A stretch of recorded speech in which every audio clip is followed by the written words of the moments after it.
ಕೋರಿ ಅಂತ ಹೇಳ್ಬೋದು. ಅದನ್ನು ಬೇಡ ಇದನ್ನು ಬೇಡ ಅಂದ್ರೆ ಇದನ್ನು ಬೇಡ ಅಂತ ಹೇಳ್ತೀವಿ ನಾವು, ಇದು ಬೇಡ ಅಂತ ಹೇಳಲ್ಲ, ಅದು ಬೇಡ ಅಂತ ಹೇಳ್ತೀವಿ ನಾವು. ನೀವು ಲಿಂಗ ನಿರೀಕ್ಷಣೆ ಮಾಡ್ಕೊಳ್ಳಿಕ್ಕೆ, ನಿಮಗೆ ಪೂಜೆ ಲಿಂಗ ಪೂಜೆ ಮಾಡ್ಕೊಳ್ಳಿಕ್ಕೆ, ನಿಮ್ಮನ್ನು ಪೂಜೆಗೊಳಿಸ್ಲಿಕ್ಕೆ ನಾವು ಬೇಡ ಅನ್ನೋದಿಲ್ಲ.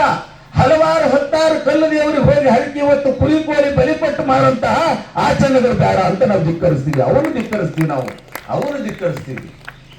ಅದಕ್ಕಾಗಿ ಸತ್ಯಕ್ಕೆ ಹೇಳ್ತಾಳೆ, ಪರಸತಿ, ಪರಧನ, ಪರದೈವ, ಈ ಮೂರನ್ನು ಏನಂತ, ಇವು ಮೂರಕ್ಕೆ ಎರಗದಿಪ್ಪುದೇ ನಿತ್ಯ ನಿಯಮ ಸಂಭುಜಕ್ಕೇಶ್ವರನಲ್ಲಿ ಅಂತ ಡೆಫಿನೇಷನ್ ಕೊಟ್ಟುಬಿಟ್ರು. ನಿಮ್ಗೆ ಉತ್ತರ ಕೊಟ್ಟುಬಿಟ್ರು. ನಮ್ಮ ಶರಣರು ಯಾವತ್ತೂ ಉತ್ತರ ಕೊಳ್ಳಾರದ ವಚನಗಳು ಹೇಳಿಲ್ಲ, ನಿಮ್ಗೆ ಉತ್ತರ ಸಿಗ್ಬೇಕು ಹಂಗೆ ಹೇಳಿದ್ದಾರೆ ಅವರು. ಹಂಗೆ ಹೇಳಿದಂತ ಸತ್ಯಕ್ಕನ ವಚನಕ್ಕೆ ಇಲ್ಲಿ ನಮಗೆ ಕಾಂಬಿನೇಷನ್ ಆಗೋದೇ ಒಂದಂದ್ರೆ, ಶಾಂತಳಾಗಿ ಪೂಜೆ ಮಾಡವಿ, ಸಮರತೆಯಿಂದ ನಿಮ್ಮಯ ಹಾಡವಿ. ಲಿಂಗಕ್ಕೂ ನಮಗೂ ಬಹಳ ಸಾಮ್ಯತೆ ಇದೆ ರೀ. ಲಿಂಗ ದೊಡ್ಡದಲ್ಲ, ನಾವು ಸಣ್ಣವರಲ್ಲ, ನೀವು ತಿಳ್ಕೊಂಡಿರಿ. ಲಿಂಗ ಅಂದ್ರೆ ದೊಡ್ಡದು, ಅದನ್ನ ಮಟ್ಟಿದ್ರ ಮೇಲಿಗೆ ಆಗ್ತದೆ. ಯಾಕ ತಂಗಿ ಲಿಂಗ ಬಿಚ್ಚಿಟ್ಟಿದಂದ್ರೆ ಇವತ್ತ ಹಿಂಗಾಗಿನಿ 3 ದಿನ ಅಲ್ಲಿ ಊಟಕ್ಕೆ ಹಾಕ್ತೀನಿ, 4ನೇ ದಿನಕ್ಕೆ ಕೊಳ್ಳಾಗ, ಇದು ಅಲ್ಲ.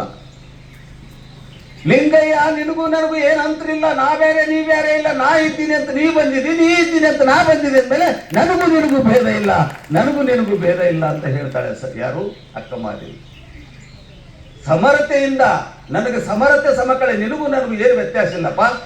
ನೀ ಏನು ಮಾಡ್ತೀನಿ ಅದು ನಾ ಮಾಡಬೇಕು, ನಾ ಏನು ಮಾಡ್ತೀನಿ ನೀ ಅದನ್ನ ನೋಡ್ಬೇಕು. ನಮ್ಮಿಬ್ಬರಲ್ಲಿ ಭಾವೈಕ್ಯತೆ ಇದೆ, ನಮ್ಮಿಬ್ಬರಲ್ಲಿ ಸಂಬಂಧ ಇದೆ. ನೀ ದೊಡ್ಡವ, ನಾವು ಸಣ್ಣವ ಅಲ್ಲ, ದೇವರು ದೊಡ್ಡವ ಅಲ್ಲ, ನಾವು ಸಣ್ಣವರಲ್ಲ, ನಾವು ಸಣ್ಣವರಲ್ಲ, ದೇವರು ದೊಡ್ಡವ. ಇವೆಲ್ಲ ಸಾಮ್ಯತೆ ತೋರಿಸ್ಕೊಟ್ಟವ್ರು ನಮ್ಮ ಶರಣರು. ಸಮರತೆಯಿಂದ ನಿಮ್ಮಯ ಹಾಡುವೆ ಚನ್ನಮಲ್ಲಿಕಾರ್ಜುನಯ್ಯ, ನಿಮ್ಮ ನಗಲದ ಪೂಜೆ ಅನುವಾಯುತ್ತೇನೆ. ಅಗಲಿದ ಪೂಜೆ ಅಲ್ಲ, ಅಗಲದ ಪೂಜೆ. ಶ್ರೀಶೈಲಕ್ಕೆ ಹೋದ್ರೇನ 4 ಬುಟ್ಟಿ ಮರ ತಂದ್ರನ, ಪೂಜೆ ಮಾಡಿದ್ರನ, ದೇವ್ರು ಕಳಿಸ್ತೀವಿ. ಮೊನ್ನೆ ಒಬ್ಬ ಹೆಣ್ಮಗ ಮನೆಗೆ ಊಟಕ್ಕೆ ಹೇಳಿದ್ವಿ, ಎಂದೂ ಹೇಳೋದಕ್ಕೆ ಯಾಕ ಊಟಕ್ಕೆ ಹೇಳಿದ್ವಿ, ಇವತ್ತು ದೇವ್ರಿಗೆ ಕಳಿಸ್ಲಕತ್ತೀವಪ್ಪ, ಅದಕ್ಕೆ ಹೇಳಿದ್ವಿ. ಎಲ್ಲಾನು ದೇವ್ರಂದೆ, ನಾನು ಶ್ರೀಶೈಲಕ್ಕೆ ಹೋಗಿದ್ದೆವು, ಬಂದ ನಾನು, ಮತ್ತೆ ನಿನ್ನ ಕೂಡ ಹೆಂಗೆ ಬಂದಾವ ಅಂದೆ ನಾವು. ನೀ ಕರೆದೆ